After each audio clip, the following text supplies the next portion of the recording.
명하신 대로 하였으되 제목으로 말씀 전하겠습니다. 제가 가깝게 지내는 목사님 두 분이 계세요. 저랑 나이도 이렇게 비슷한 또래고 또 같이 사역도 해서 이렇게 자주 연락하고 친하게 지냅니다. 이 두 분이 다 공교롭게도 교회를 개척을 했어요. 그래서 교회를 이제 개척하고 설립 예배 때 저도 가서 이제 이렇게 축하해주고 그 자리를 함께 했습니다. 문제는 나중에 이제 그 다음에 행사들도 계속 있잖아요. 이 목사님들 교회가 또 이제 조금 커져서 이제 임직을 하고 목사님들이 위임식을 하게 됐어요. 그래서 이제 한 목사님이 먼저 저에게 이제 위임식을 하게 됐다 초대장을 보냈습니다. 보통 토요일 날 하죠. 토요일은 이렇게 저에게 많이 바쁜 날입니다. 예배를 준비하고 주일을 준비하기 때문에 마음이 분주해요. 그래서 바쁘고 또 그날 이렇게 정확하게 기억이 나지 않지만 그 주가 유독 좀 많이 분주해서 주일을 충분히 그 전에 준비를 하지 못해서 갈 수 있는 상황이 못 되더라고요. 그래서 제가 이렇게 이제 카톡으로 이렇게 이제 그 기프티콘을 선물을 보내면서 이러해서 못 가게 됐다, 미안하다, 이렇게 가지는 못하지만 정말 축하한다고 이렇게 메시지를 보냈습니다. 이제 또 한 목사님이 제가 그렇게 이제 토요일 날 잘 안 움직이고 주일 준비하는 걸 아니까 자기 이제 위임식 때는 이렇게 순서를 맡기는 거예요. 오라는 거죠. 어떻게든 오라는 거죠. 순서를 부탁을 하는 겁니다. 이제 자기 위임식 해야 되는데 순서를 맡아달라고, 축사를 해달라고. 세상에 뭐 이제 그 친구도 젊은 목사지만 저도 젊잖아요. 젊은 목사가 순서를 맡는다는 게 이게 평범한 일이 아니에요. 그래 이렇게 잘 있지 않는 일. 그래서 제가 몇 번을 거절을 했어요. 안 된다, 못 한다. 이게 말이 되냐? 안 되는데 어떻게든 계속 그렇게 이렇게 부탁을 해서 하겠다고 이렇게 하고 이렇게 갔어요. 거기에 이 분이 왔죠. 와서 이제 저를 딱 보니까 그러는 거예요. 순서 맡으니까 온다고. 순서 안 맡으면 안 오고 순서 맡으면 오냐고 이제 약간 그렇게 장난처럼 얘기를 하는데 너무 미안하더라고요.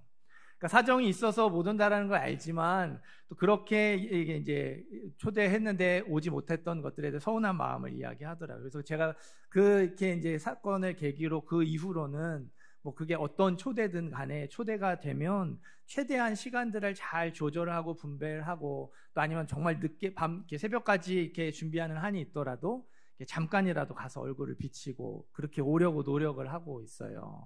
오늘 말씀이 이 잔치에 초대하는 게 내용이죠. 오늘 말씀이 이렇게 시작을 합니다. 어떤 사람이 큰 잔치를 베풀고 많은 사람을 청하였다고, 초대했다고. 잔치를 열고 많은 사람들을 초대했다고 말하죠. 17절, 18절 함께 읽어보겠습니다. 17절, 18절 있습니다. 잔치할 시각에 그 청하였던 자들에게 종을 보내어 이르되 오소서 모든 것이 준비되었나이다 하매 다 일치하게 사양하여. 여기까지 읽겠습니다. 잔치에 초대받은 사람들이 어떻게 했어요? 다 사양했어요. 하나같이 모두 이유를 대면서 참석하지 못하겠다, 참석할 수 없다 거절했습니다. 18절에서 20절을 보면 잔치에 참석할 수 없는 이유들이 몇 가지 나오죠. 나는 밭을 샀음에 아무래도 나가 보아야 하겠으니 청컨대 나를 양해하도록 하라. 한 사람은 밭을 샀어요. 밭을 샀는데 그 밭이 어떤 상태인지를 가서 봐야 하니까, 확인해야 하니까 못 가겠다, 이해해 달라, 양해해 달라고 했어요. 잔치에 참석을 하는 것보다 계약한 부동산을 꼼꼼히 살펴보는 게 더 중요했던 거죠. 또 한 사람은 소를 샀죠. 나는 소 5겨리를 샀음에 시험하러 가니 청컨대 나를 양해하도록 하라. 이 겨리는 쌍입니다. 2마리예요. 소 5겨리면 10마리겠죠. 부자였던 것 같아요. 많은 소를 한꺼번에 사서 이 소들이 얼마나 밭을 잘 갈고, 또 이스라엘은 이렇게 여러 마리를 함께 묶어서 그렇게 한 번에 밭을 갈았거든요. 이런 뭐 쟁기도 어떤 걸 써야 하는지 테스트 해봐야겠다고 못 가겠다, 미안하다, 양해해달라 거절했습니다. 잔치에 참석을 하는 것보다 농사를 또 이렇게 테스트해보는, 시험해보는 것, 이렇게 소들을 시험해보는 게 더 중요하다고 생각했던 거죠. 마지막 사람, 나는 장가 들었으니 그러므로 가지 못하겠노라. 결혼한 지 얼마 안 된 신혼이라서 갈 수 없다고 했습니다. 앞에 두 사람은요, 미안하다고 이해해달라고 양해를 구했죠. 이 사람은 양해도 구하지 않아요. 그러므로 못 가겠다. 결혼하고 신혼이라서 나는 못 간다. 당연하다는 듯이 거절했어요. 잔치에 참석하는 것, 밥 한 끼 먹는 거잖아. 신부와 함께 시간을 보내는 것이 더 중요하고 그것과 비교할 수 없지. 이제 비교할 가치도 없다고 생각해서 일방적으로 통보를 했던 것 같아요. 어떻습니까? 다들 그럴 만한 이유였다고 생각이 드시나요? 어떠세요? 아니죠. 이유가 되지 못해요. 16절, 17절을 잘 보세요. 어떤 사람이 잔치를 베풀어서 초대했어요. 그리고 잔치할 시각이 되니까, 잔칫날이 되니까 초대했던 사람들에게 종을 보냈죠. 그러니까 2번 초대를 하는 거예요. 우리가 결혼식 아니면 돌잔치, 뭐 칠순, 팔순 잔치에 미리 초대장 보내잖아요. 한참 전에 이때 결혼합니다. 돌잔치 있어요. 칠순, 팔순 잔치가 있습니다. 뭐 임직식이 있어요. 초대장을 보내요. 잔치를 준비하는 과정에서 1차로 초대를 하고요. 잔칫날 2차로 초대를 하는 겁니다. 그러니까 이 사람들은 갑자기 초대를 받은 게 아니에요. 미리 그날 잔치가 있다는 걸 알고 있었고 미리 초대를 받았어요. 밥 사고 소 사고 신부와 신혼을 즐기는 것 모두 조율할 수 있었다는 말이죠. 날짜와 시간을 충분히 조절할 수 있었다라는 거예요. 게다가 잔치에 참석할 수 있는 이유들이요 다 과거형이에요. 잔치에 참석하려고 시간 약속을 다 빼놨는데 갑자기 밭을 사게 되었다거나 갑자기 소를 사게 되었거나 갑자기 결혼하게 되었다고. 갑자기 결혼하는 건 조금 이상하기는 한데요. 어쨌든 그날 가려고 잔치 잘 가려고 비워놨는데 이런 일이 갑자기 생겨서 못 가겠다는 게 아니죠. 밭을 샀어요. 소를 샀고요. 결혼을 했어요. 잔칫날 이미 전에. 충분히 살펴본 다음에 밭을 산 것이고요. 충분히 테스트해 본 다음에 소를 산 거예요. 미리 계획했던 날 결혼을 한 거죠. 이 잔칫날 잔치에 참석한다고 해서 밭이 없어지고 다른 사람에게 팔리는 일이 일어나지 않죠. 소가 없어지지 않아요. 신부가 어디로 가지 않습니다. 다 그대로 있어요. 자기의 소유이고 자기 집에 있죠. 진짜 이유는 뭐예요? 최근에 산 밭에 온통 마음이 가 있는 거죠. 밭에 마음이 가 있어서 소 10마리에 마음이 가 있어서 잔치에 안 가고 싶은 거예요. 밭 사고 소 샀던 게 이유가 안 된다라는 걸 알면서도 안 가고 싶으니까 여기에 마음이 다 빠져 있으니까 미안하다고 자기도 찔려서 미안하다고 양해해달라고 그렇게 하며 거절하는 거예요. 신혼을 즐기는 것도 그래요. 잔치 초대장을 받았는데 자기 결혼한 지 얼마 안 될 것 같아요. 신혼을 즐기는데 방해가 될 것 같아요. 뭐 처갓집에 가는 날과 겹친다든지 신부랑 어디로 가기로 한 날과 겹친다든지 뭐 어떤 특별한 날과 겹치면 어떻게 해야 할까요? 못 간다고 거절해야 되죠. 네, 초대장 보낼 때 못 간다고 해야 돼요. 이러한 이유로 잔치에 갈 수 없다. 정말 미안하다. 정중하게 거절해야 합니다. 1차 초대 때 양해를 구해야 했어요. 그런데 1차 초대 때는 갈 수 있다고 해놓고서 2차 초대 때 난 못 간다. 통보하는 거예요. 양해도 구하지 않고 일방적으로 말하는 거죠. 진짜 나쁜 거예요. 무례한 행동입니다. 그럼 앞에 두 사람은 양해를 구했으니까 무례하지 않은 거냐? 아니에요. 잔치에 못 간다고 거절하는 것 자체가 이미 무례한 행동이었습니다. 왜냐하면 예수님 당시의 잔치는요, 철저하게 회원제였고요, 예약제였어요. 그러니까 우리처럼 뭐 이 정도 사람 오겠다, 올만한 사람들한테 다 초대장 보내고 몇 명 정도 이렇게 맞춰서 준비하지 않았어요. 잔치를 베풀고 싶은 사람이요, 잔치에 부를 사람을 정했어요. 그래서 그 사람들에게 초대장을 보냅니다. 1차 초대를 하죠. 참석 여부를 물어요. 1차 초대를 받은 사람들, 거기서 참석하겠다고 대답한 사람들의 숫자에 딱 맞춰서 그 사람들만큼만 준비를 합니다. 1차 초대 때 가겠다고 대답을 이렇게 하고 2차 초대 때 초대를 받은 사람만 잔치에 참석할 수 있는 거예요.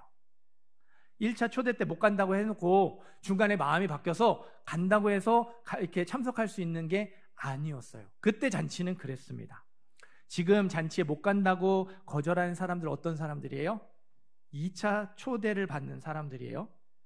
1차 초대 때 가겠다고 대답을 해서 그 사람들의 숫자에 맞춰서 준비를 했는데 막상 잔칫날 못 간다고 하는 거죠. 갑자기 급한 일이 생긴 것도 아닌데 못 간다고 했어요. 잔치에 참석하는 것보다 자기의 관심사가 더 중요하다면서 못 가겠다고 하는 거죠.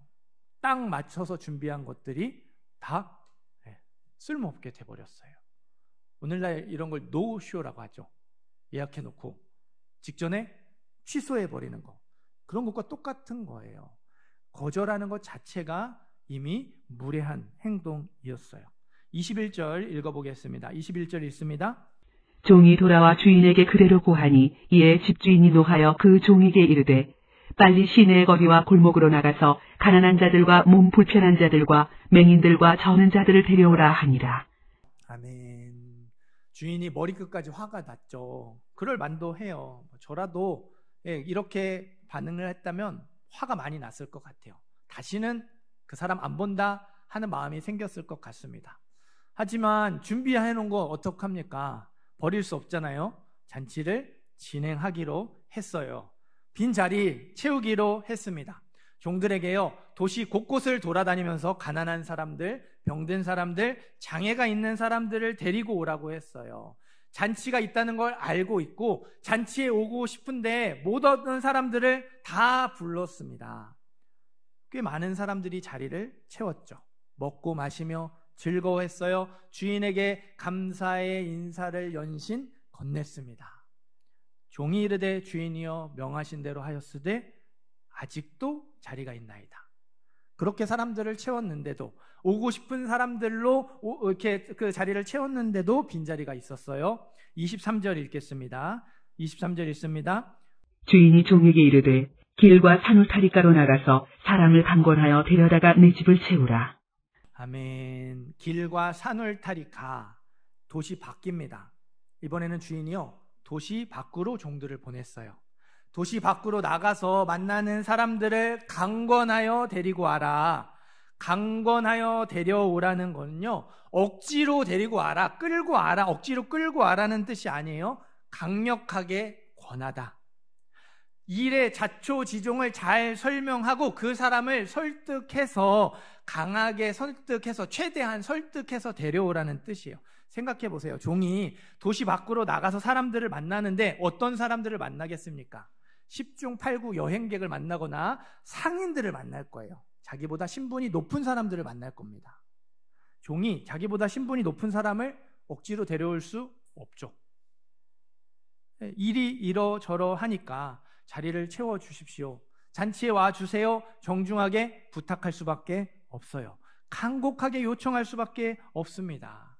주인이 종들에게요, 할 수 있는 데까지 설명을 하고 설득을 해서 데려오라는 거예요. 빈 자리가 다 채워질 때까지, 아마 한두 번으로 안 될 테니까 빈 자리가 채워질 때까지 계속해서 가서 설득하고 설득해서 데리고 와라 명령을 내렸습니다.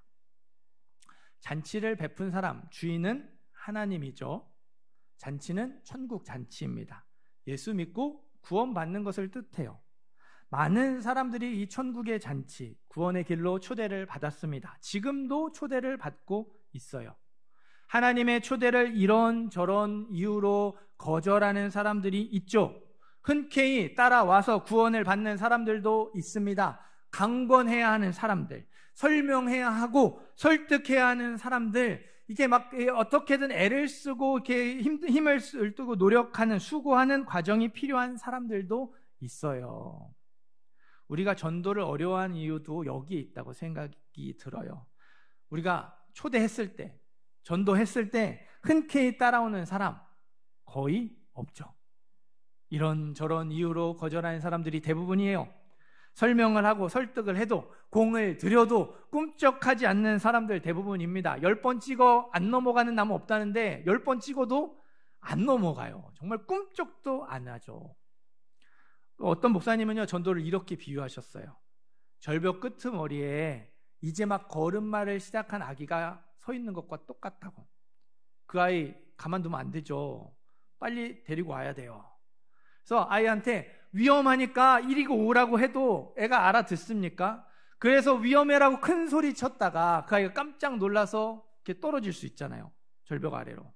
또 그 아이 구하겠다고 갑자기 확 이렇게 뛰어들면 아이가 그거 보면서 반응하다가 그게 또 이렇게 삐끗해서 떨어질 수 있어요. 어떻게 해야 합니까? 천천히 조심스럽게 아이가 이렇게 움직이지 않도록 이렇게 하면서 했다가 어느 정도 가까웠을 때 확 이렇게 잡아채야죠. 전도는 우리에게 어려운 일이 맞아요. 부담스러운 일도 맞습니다. 너무 밀어붙여도 안 되고, 그렇다고 너무 또 거리를 두고 나 몰라라 해서도 안 되거든요. 이게 그 미묘한 줄타기를 잘 해야 돼요. 어떻게든 지혜롭게 다가가서 그 어떤 시점에 확 잡아 당겨야 해요. 그렇게 해도 거절당하기 쉬운 게 전도이거든요. 1800년도 후반에 미국의 유명한 전도자 드와이트 무디라는 사람이 있었어요. 많은 사람들을 예수 믿게 했던 능력의 전도자였습니다. 이 사람에게요, 한 부인이 찾아왔어요. 남편을 위해 한 20년 가까이 기도하고 있었는데 자기 남편 한 번만 만나달라고 부탁을 하는 거죠. 간절하게 부탁을 하는 거예요. 뭐 이렇게 해봐도 안 되고 저렇게 해봐도 안 되니까 이 부인의 딴에는 이 능력 있는 전도자를 만나면 그래도 예수 믿지 않을까, 마음이 열리지 않을까 이제 한 거예요. 무디가 남편을 만났습니다. 남편을 만나고 보니까 이 사람이 철저한 무신론자였어요. 대화가 어느 정도 무르익었을 때 조심스럽게 복음을 전했어요. 복음을 꺼내자마자 남편이 이렇게 말합니다. 당신은 매우 어리석은 심부름을 떠맡았군요.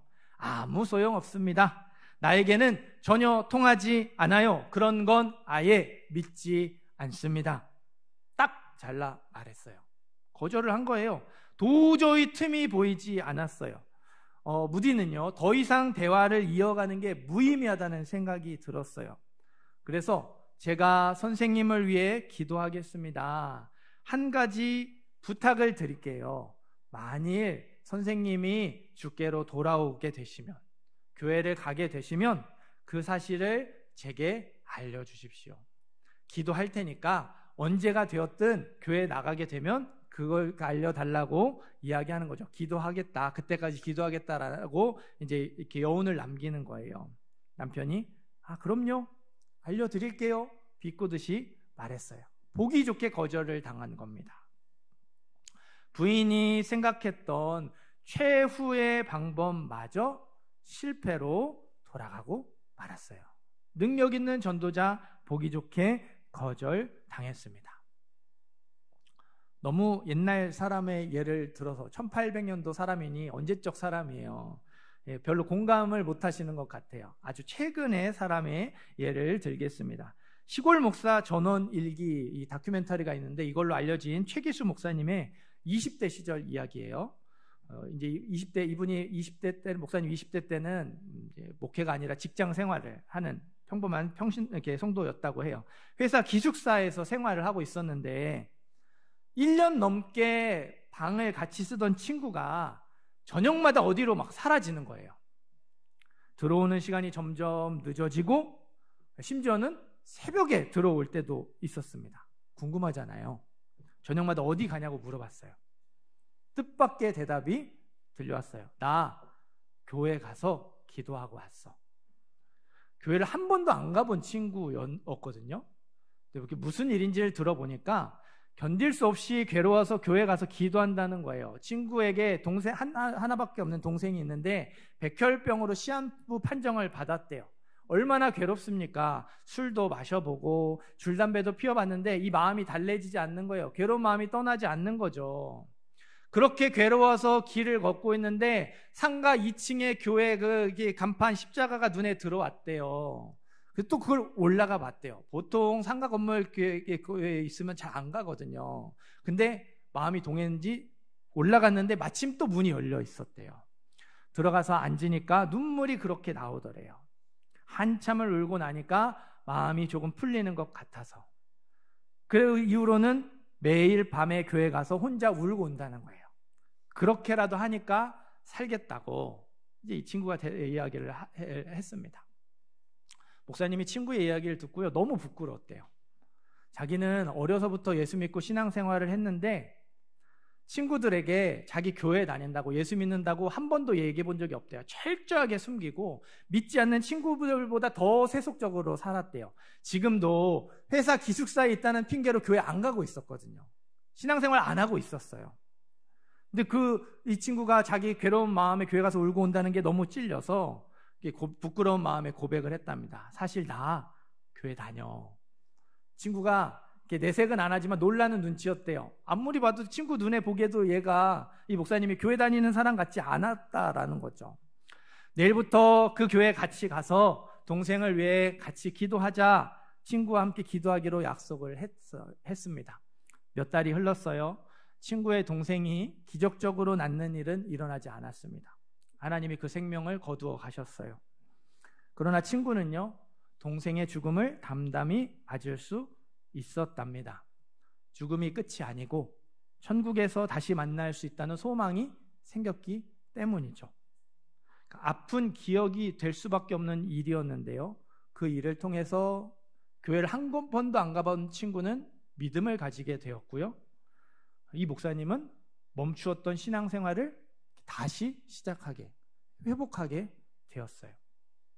수많은 사람들을 예수 믿게 했던 능력의 전도자, 보기 좋게 거절당했죠. 실패했어요. 한 번도 교회 가보지 않았던 사람이 제 발로 교회를 찾아갔고요, 신앙생활을 중단했던 사람을 정신 차리게 만들었죠. 오늘 말씀에도 잔치에 초대받았던 세 그룹의 사람들이 나와요. 세 그룹의 사람들이 다 다르게 반응해요. 한 그룹은 거절하고요, 한 그룹은 순순히 따라왔어요, 한 그룹은 강권해야 했습니다. 다 다르게 반응한 이유, 그 마음 상태가 달랐거든요. 마음이 다른 곳에 가 있는 사람들, 마음 문이 닫힌 사람들은요, 하나같이 다 거절했어요. 마음 문이 열려 있는 사람들은요, 순순히 따라왔죠. 감사하며 잔치에 참여했어요. 사정을 모르는 사람들, 설명하고 설득하는 과정이 필요했죠. 강권해야 했어요. 아마 강권한 사람들 중에서 마음 문이 닫혀있던 사람들은 거절했을 거예요. 마음 문이 열려있는 사람들만 따라와서 잔치에 참여했겠죠. 21절을 보세요. 종이 돌아와 주인에게 그대로 고하니. 23절입니다. 종이 이르되 주인이여 명하신 대로 하였으되. 주인이여, 마음 문이 닫혀있는 사람도 초대를 했고요, 마음 문이 열려있는 사람도 초대했어요. 종은 주인의 명령에 따라 순종해서 초대장을 전했죠. 잔치가 열린다는 소식을 전하는 것이 전부였어요. 잔치를 연 거는 주인이고 초대하는 것도 주인인데요, 그 소식을 전하는 것, 초대장을 들고 사람들을 찾아가는 것, 사람들을 데려와서 잔치 자리에 앉히는 것, 빈자리에 채우는 것 모두 누가 해요? 종들이 하고 있죠. 주인이요, 종들을 통해서 사람들을 잔치에 초대하고 있다는 말이에요. 그러므로 여러분, 우리가 해야 할 일은요, 이 예배의 자리로 데리고 오는 게 아니에요. 종들처럼 이 예배에 왔으면 좋겠다 하는 그 사람에게 하나님의 초대장을 전하는 겁니다. 교회에 가자고 초대하고 복음에 대해 알려주는 것이죠. 그 사람이 이 예배의 자리에 올 수 있냐, 오지 못하느냐, 그거는요, 전도하는 우리의 능력, 우리의 스킬, 우리의 어떠함에 달려있지 않아요. 그 사람의 마음 상태에 달려있어요. 우리가 아무리 전도를 잘해도 그 사람의 마음 문이 닫혀있으면 거절할 가능성이 크죠.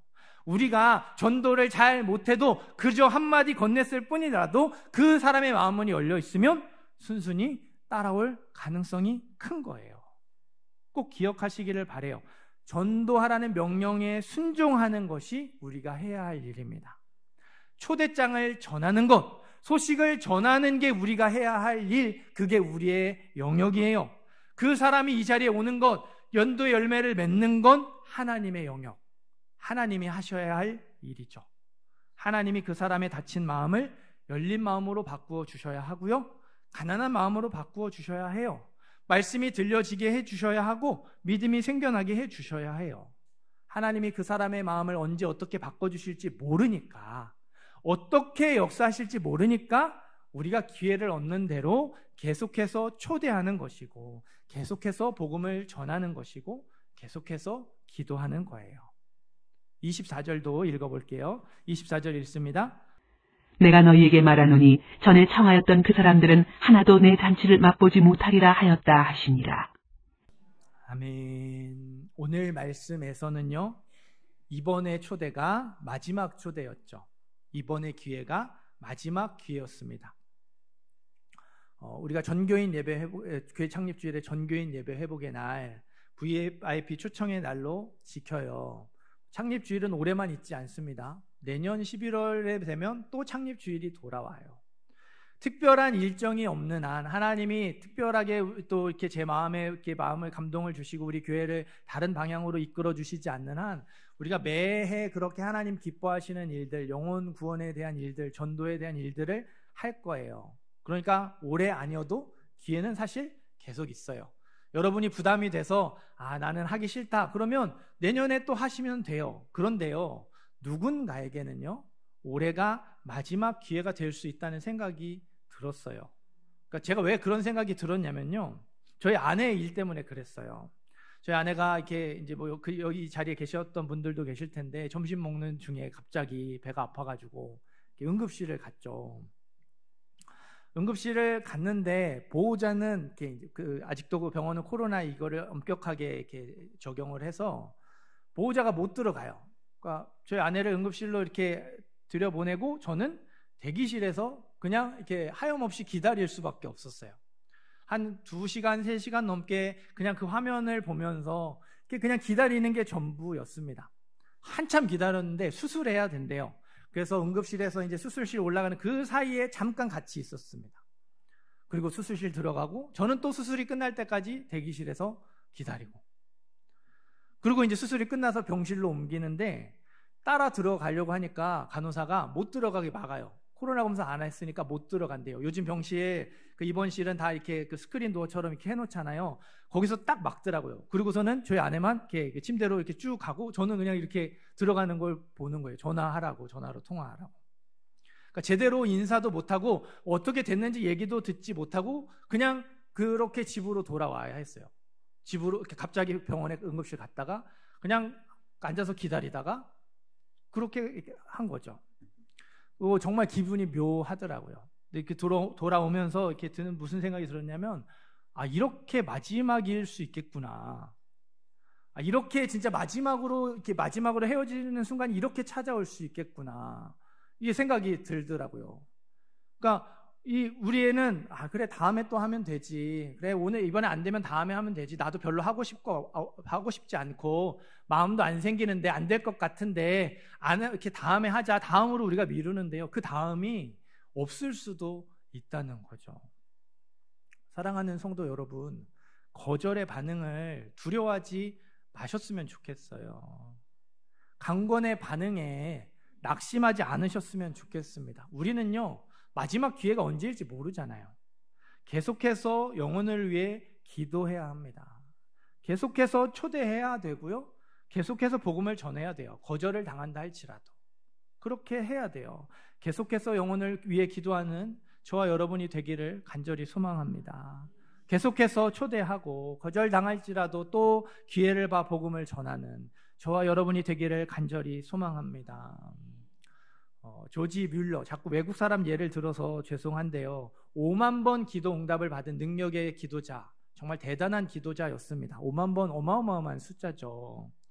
이 능력의 기도자에게요, 5명의 친구들이 있었는데 이 5명이 모두 예수를 안 믿었어요. 불신자였습니다. 친구들이 예수 믿고 구원받기를 위해서 작정하고 매일 기도하기로 했어요. 여행 중에도 기도했고요. 병들어서 아파도 기도했어요. 너무 바빠서 끼니를 거른 날, 그래서 누우면 바로 뻗는 그 날도 친구들을 위한 기도는 빼먹지 않았어요. 매일 기도하고 1년 6개월 지났습니다. 한 친구가 예수를 믿었어요. 5년이 지났어요.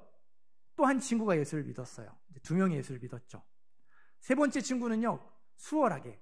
두 번째 친구 예수 믿고 나서 얼마 안 돼서 예수를 믿었어요. 이제 거의 다 온 것 같아요. 2명 남았잖아요. 2명만 예수 믿으면 돼요. 그런데 이 두 친구가요, 꿈쩍도 안 하는 거예요. 이 부분은요, 뮬러의 일기를 그대로 인용하겠습니다. 하나님께 기도할 때마다 수천 번의 기도 응답을 받은 내가 그들의 영혼을 위해 36년간 매일 기도했지만 그들은 여전히 회개하지 않고 있다. 36년을 하루도 빠지지 않고 기도했는데 그렇게 많은 기도 응답을 받았던 기도자의 기도를 하나님이 안 들어주시는 거죠. 그 사람들의 마음이 꿈쩍도 안 하고 열리지 않는 거예요. 이 두 친구 어떻게 되었을까요? 뮬러가 93세의 나이로 하나님의 부르심을 받아요. 되게 오래 살았죠. 그렇게 93세의 나이로 하나님의 부르심을 받을 때까지 무려 52년 동안 기도했는데요. 이 두 친구 끝까지 거절했어요. 강권에 응하지 않았습니다. 뮬러는요, 두 친구가 예수 믿는 걸 보지 못하고 천국에 갔죠. 뮬러의 기도도, 뮬러의 전도도 그렇게 끝이 나는 것 같았어요. 그런데 하나님의 역사는 끝나지 않았더라고요. 뮬러의 장례식장에 이렇게 두 친구가 왔는데 한 친구가 어떤 마음의 변화가 생겼는지 장례식 이후에 얼마 안 돼서 예수를 믿겠다고 하고 교회에 갔어요. 나머지 한 친구도요, 한참의 시간이 더 흐른 후에 예수를 믿고 교회에 가서 신앙생활하게 되었다고 해요. 할렐루야. 하나님이 지금은 거절하고 지금은 그렇게 끝내는 것처럼 보여도 그 거절과 실패가 실패로 끝나지 않도록 역사하시는 분이세요. 아까 그 전도자가 보기 좋게 실패했다고 했죠. 그 남편도요, 1년 뒤에 예수를 믿었대요. 그러니까 진짜 참 그게 그 전도자를 만나서 예수를 믿은 게 아니고요. 그 아내가 다니는 교회 목사님을 일이 있어서 만나러 가는 길에 갑자기 어릴 때 어머니가 해줬던 말이 생각이 나더래요. 어머니도 예수를 믿었던 신앙생활하는 분. 그러니까 이 남편이 신앙생활하는 가정에서 이렇게 자라는 사람인 거예요. 근데 이제 중간에 어떤 계기가 있어서 이렇게 떠나고 이렇게 무신론자로 살았던 거죠. 그게 생각이 나면서 그 자리에서 마음의 변화를 받고 예수를 믿기로 했다고. 21년간 기도했던 그 기도, 어머니의 기도까지 치면 수십 년 되겠죠. 그 긴 기도가 응답이 되는 거죠. 하나님이 우리의 기도, 우리의 그 노력을 그렇게 사용해 주실 줄 믿어요. 교회 창립 주일 이제 2주 앞으로 다가왔어요. 전교인 예배 회복의 날이 될 수 있도록, VIP 초청의 날이 될 수 있도록 계속 기도해 주시기를 바라요. 그리고 하나님이 주시는 지혜로 조심스럽게 다가가셔서 또 사랑하고 섬기시고 공을 들이셔서 그 사람이 받아들일 수 있는 방법으로 이렇게 초대해 보셨으면 좋겠어요. 거절당하면 이 기회가 마지막 기회가 되지 않도록 또 기도하면 되잖아요. 하나님이 그 영혼을 반드시 구원해 주시도록, 그게 마지막 기회가 되지 않도록 기도하는 것, 그게 저와 여러분이 해야 할 일이고, 하나님이 그 순종을 통하여서 이 일들을, 영혼 구원의 역사를 허락해 주실 줄 믿습니다. 12월 12일 교회 창립 주일, 하나님이 보내주시는 사람들로 인해서 또 우리가 함께 기뻐하고 하나님의 역사를 볼 수 있었으면 좋겠습니다. 결과와 상관없이 여러분들이 작정한 영혼들을 위해 계속 기도해 주시기 바라고요. 또 그들에게 한 번씩 또 용기를 내서 또 초대하시며 또 복음을 전하시기를 부탁을 드립니다. 전하고 기도하는, 하나님의 명령에 순종해서 전하고 기도하는 우리 모든 성도님들 되시기를 주님의 이름으로 축원합니다.